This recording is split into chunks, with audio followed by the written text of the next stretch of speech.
Hey, welcome to Barley and Hops. Today we're going to do a wine. We're going to do a peach wine. My wife loves this peach wine, and we make it every once in a while. It's a really easy kit to make. It comes in a box. It's made by Orchard Breezin'. We carry these in the store. They make 30 bottles of wine, but it's a wine mist, so it's not a real high alcohol content wine, but it's an exquisite wine for after dinner. It's a table wine, a dessert wine, a wine if you just want to sit around, have a few drinks, and talk with friends. She really likes it. It's nice and sweet. It's not too overly sweet, but it's not a dry wine. But it makes 30 bottles, and it's really economical. We sell them here for about 65 bucks a kit. So what does that run? Less than about $2 a bottle. So you got 30 bottles of wine. So we're going to open that up and go through that kit real quick, but I'm going to show you some of the other equipment I've got. We're going to do this in the fast ferment. Of course, I've got one here, and I've actually got this one mounted to the wall. These are all the wall mounts that come with the fast ferment. They're on 16-inch centers, and you got the 2 knots, and that's going to hang right there. I have another one in the store that we use, and we've used that before, and that's on the roll-around cart that I have. But we're going to use this one against the wall because there's many different techniques and many ways of doing this. I just want to show you that we're not stuck on just one. So we're going to do this one up against the wall. I've got 5 gallons. I went out and I purchased for 68 cents a gallon when I got some spring water. I'm going to use spring water this time because I just want to mix it up a little bit. You can use tap water. You can filter your own water with a brittle water filter or zero water, whatever it is you want to do. If your water tastes fine, your wine is going to taste fine. So of course I got the kit. I've got a hydrometer so I can test the alcohol content and the beginning gravity, so I know when it's healthy and safe. Of course, as I always do, I talk about my Star San in a spray bottle. Mix it very carefully, but this stuff will last you almost forever. Plus, it's a contact sanitizer. I've got my paddle that I'm going to use to stir with, and you'll notice as we go through this, you'll see me. I'll spray, I'll shake, and then I'll use it. It's a contact sanitizer. It's a no rinse, so you don't have to worry about that. But I always have this on hand, and I'll sanitize anything and everything, to include my fast ferment, when I already sprayed inside that. I'll just let that run out. I've got my wine thief, and that will insert that into the fast ferment when we're ready to check the gravity. We'll remove some wine, we'll check the gravity, and we might even taste it. You never know. But that's an indispensable piece of equipment if you want to have one. I've also got a bucket I use, and this is sort of like a utility bucket, but I keep it clean and I spray it with Star San to sanitize it. Usually keep this to store things in, or I can also use it to mix in and then of course reach up and pour. So we'll see what happens. I just want to show you briefly or quickly what's inside this box. This box comes with a set of instructions which are really easy to follow. I want to show you these because they come in 2 different languages. Looks like one of them is French and on the other side is English. So you've got a real clear, complete set of instructions, step by step, and they're super simple to follow. Plus there's a place on here for you to write the date, this initial gravity, and then 14 days later, another gravity reading, so you can work out your alcohol by volume, and you'll know whether your wine is healthy or not. So I'm gonna set these aside for right now. Some of the other things that come into this kit, which is really interesting, because this is a complete kit. You don't have to buy anything else. The bentonite, which is used at the very beginning. So we're going to add water, then we'll add bentonite, and this is a clarifier. It'll take all of those, anything else that's left inside that water, it'll cause it to drop. We also have, inside this kit, this is called Kiosol. And this is a liquid form, and this is a cheetah sand. These are normally come together in 2 pieces, or in 1 pack hooked together. You'll use the Kiosol first, and then the cheetah sand second. Really neat names. It's an extract from a dried fish bladder, but there's no flavor in it. Don't worry about it. And if you have an allergy to shellfish or anything, don't worry about that. That's not what this is. But it's a clarifying agent, and this will be used later on after fermentation. We'll add one of these first, then we'll add the cheetah sand second, and it'll cause everything to settle to the bottom. And according to the instructions, we have 1 more Kiosol that we can add to it. So we'll do that.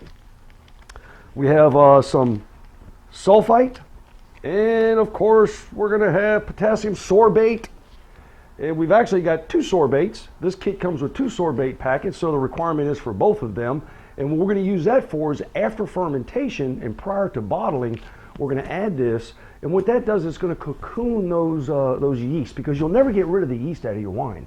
I don't care how much you you filter it, you got to go down below like 0.003 microns to get all the yeast out. So the yeast are always present. They're just inactive until there's something for them to eat, which would be sugars. And since this is a sweet wine, there will be some residual sugars left over, just like in any of your wine, even if you make it with a concentrate or fresh fruits. We'll always add a sorbate or a sulfite, like potassium metabisulfite, Camden tablets, and you've heard that term before.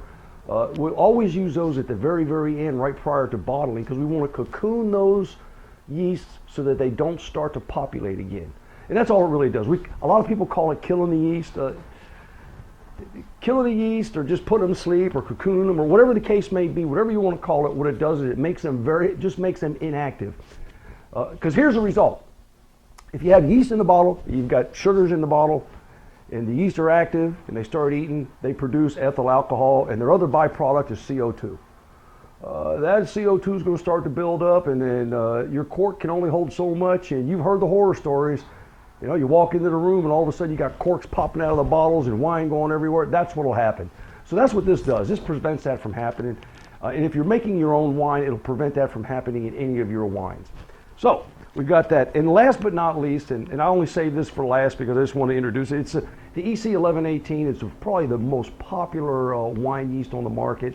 We carry it in the store. It's relatively inexpensive. There's enough in this small satchel to make 6 gallons of wine, which is what we're going to do with this.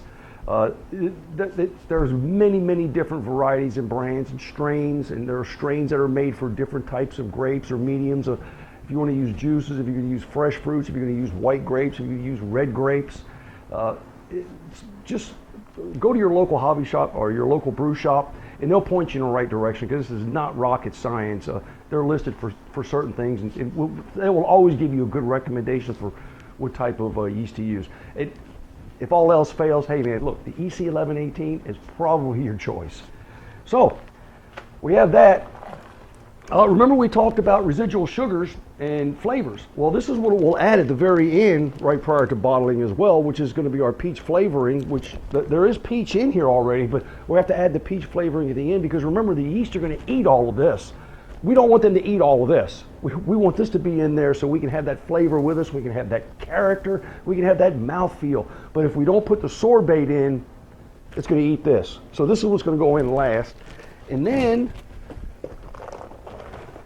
this is just so neat. This is the concentrate of the peach wine itself that's going to be mixed with all the water that we're going to put in there. We're going to mix that up. So this is what's going to ferment.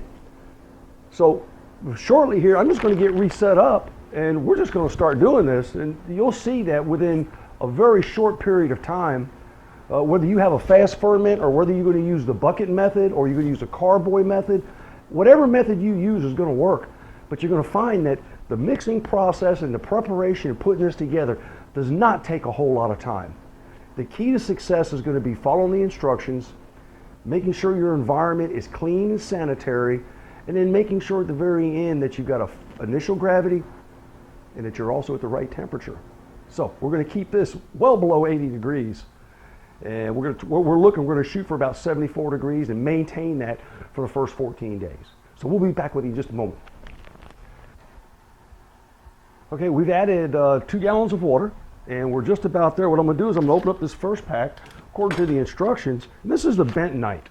And again, the bentonite is an addition that goes in at the beginning, and it's going to help clarify anything that's left in this in the water. And then when you put in the peach and you mix all of that together, it's just going to sit there. It'll cause anything to attach to it and settle to the bottom.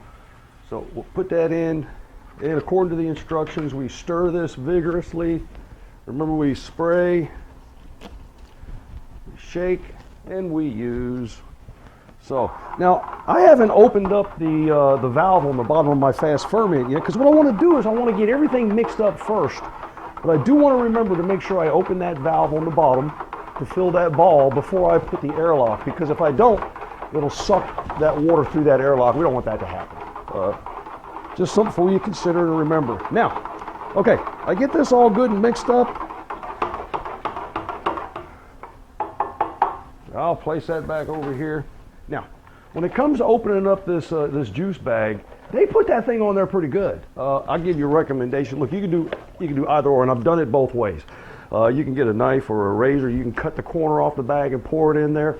But I'll show you a little bit more of the difficult way because they put these lids on here pretty good. They don't screw off, they pop off.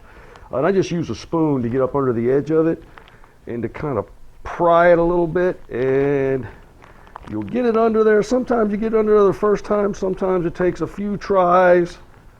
And here we go. There it is. And that'll pop off.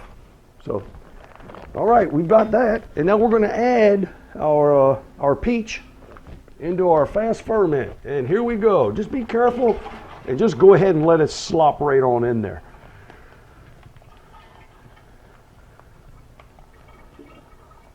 And that bag should empty all the way. There we go.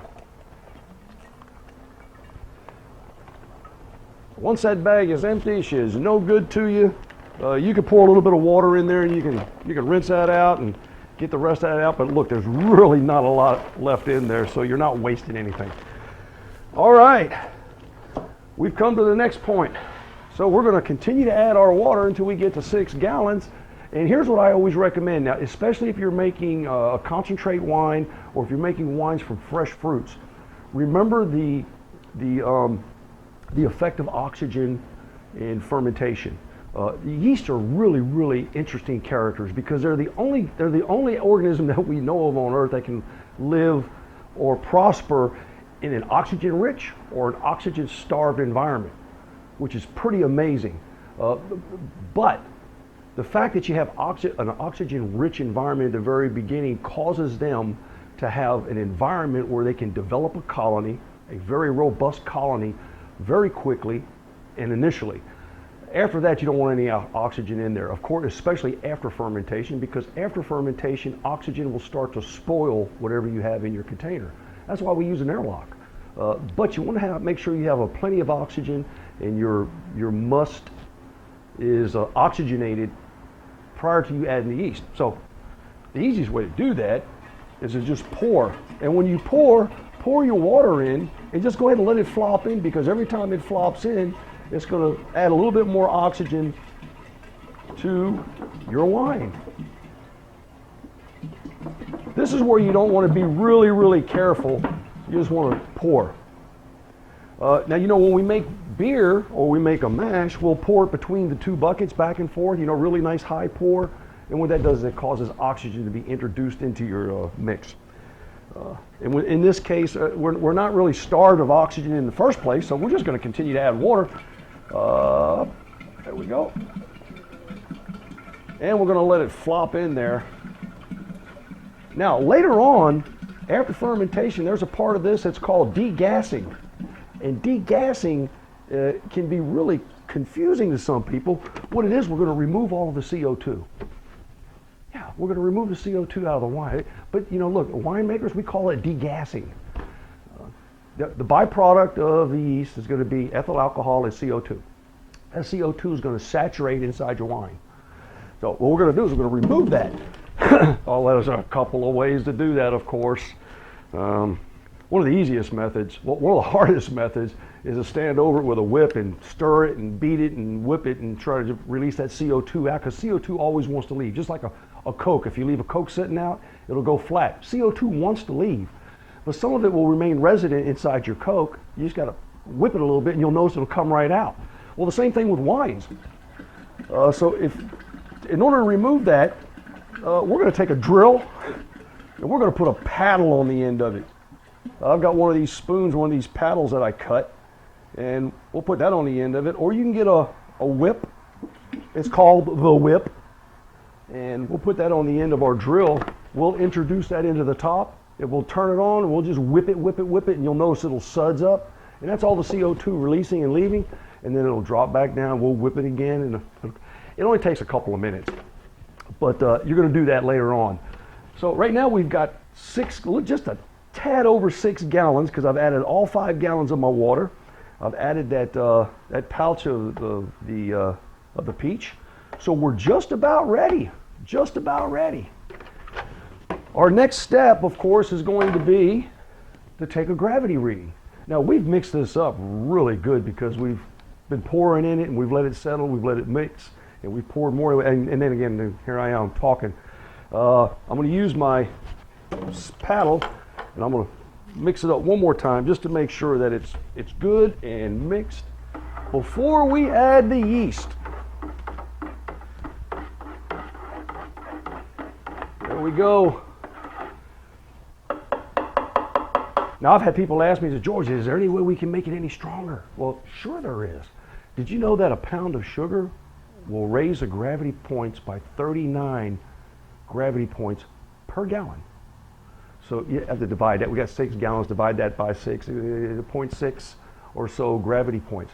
So if you added a pound of sugar in here, you're going to probably increase your alcohol content by about 1.2, 1.4% by volume.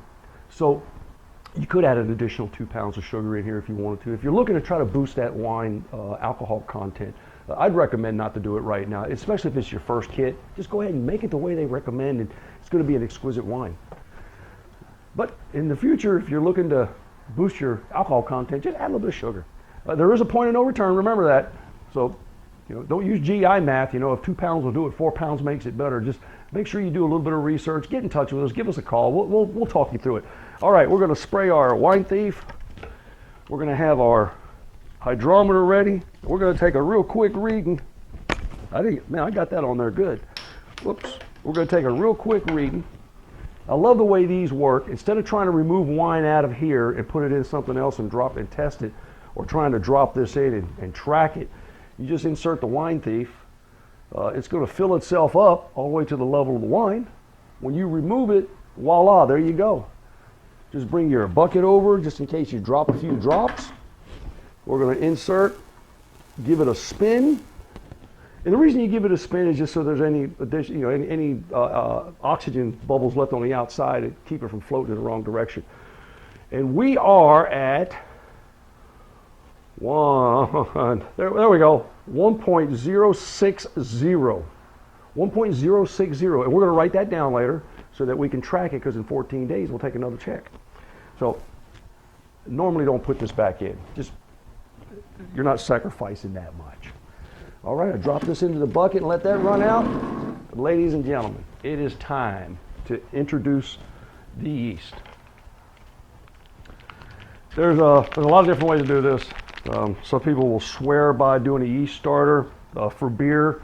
For a really high gravity beer, it's almost essential. But for normal beers and normal ferments, if you're at the right temperature, you've got the right environment and everything's clean, if you just sprinkle in your yeast, you're going to be fine.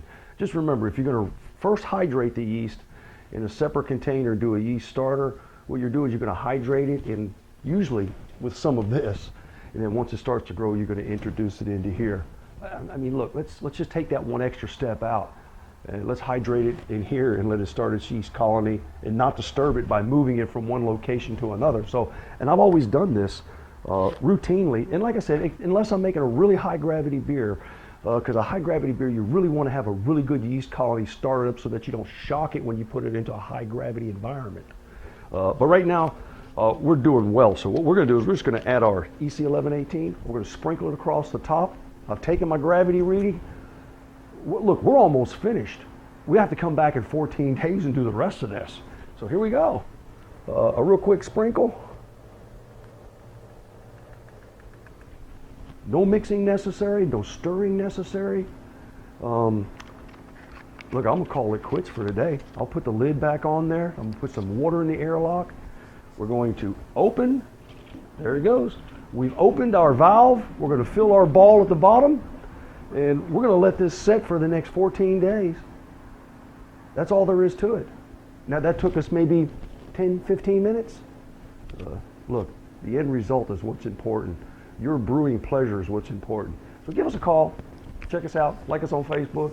Visit our website. If you got any questions, people tell you just give me a call. We'll talk to you anytime because we love what we do. Thanks. We'll see you later.